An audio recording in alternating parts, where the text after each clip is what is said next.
Hello, I'm Father Bob Maloney, and I'm delighted to be with you for this China Mission Centennial. Let me begin with saying this, that I love China.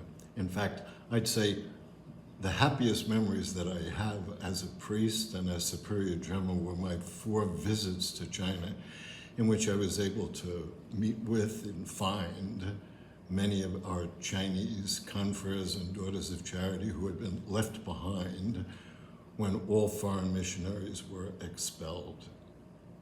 It was a great experience. Today I'd like to say just a few words about the confreres of my own province who went to China, leaving here in July of 1921 from Vancouver, Washington. But let me begin 2 years before that. Pope Benedict XV was a frustrated man all during World War I. He could do very little, very little. The war ruined all his opportunities to be an active pope. Communication was poor, there was war everywhere. But as soon as the war was over, he wrote an encyclical called Maximum Illud, which literally means that great commandment that Jesus gave to the church to go everywhere in the world and preach the good news to every creature. And he implemented it forcefully, contacting the nuncios and the superior generals. And I have to say how proud I am of the superior general of the Congregation of the Mission and the provincial of the Eastern and Western province for their response to it, because in my own province, 9 confreres were sent. 5 priests and 4 students were sent to China.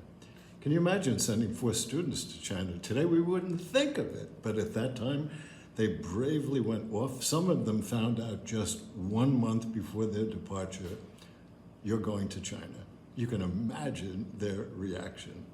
So these are the men: Daniel McGillicuddy, John O'Shea, who became a bishop, Leon Cahill, John McLaughlin, above him, Frank Strobel, next to him, George Erb, Tom Crosley, Louis Meade, and John Colbert. Those were the 9.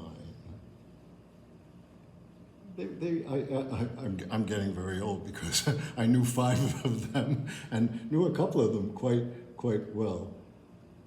That's a rapid view of the confreres from my province, and 9 of them. Can you imagine sending 9 men off today on a foreign mission? 9 of them went to China. But let's not just look back at the history. All celebrations are meant to be forward-looking. And so my prayer today is that this celebration will create fire in our hearts. For St. Vincent, fire expressed itself as missionary zeal, and there are few occasions in his whole life when he was so moved as he was when he spoke with the confreres on August 22nd, 1655, and he said this to them. He said, "Let us ask God to give the company this spirit, this heart which will make us go everywhere, the heart of the Son of God, the heart of the Son of God, the heart of the Son of God, the heart of the Son of God." He sends us like them to bear this divine fire everywhere, everywhere.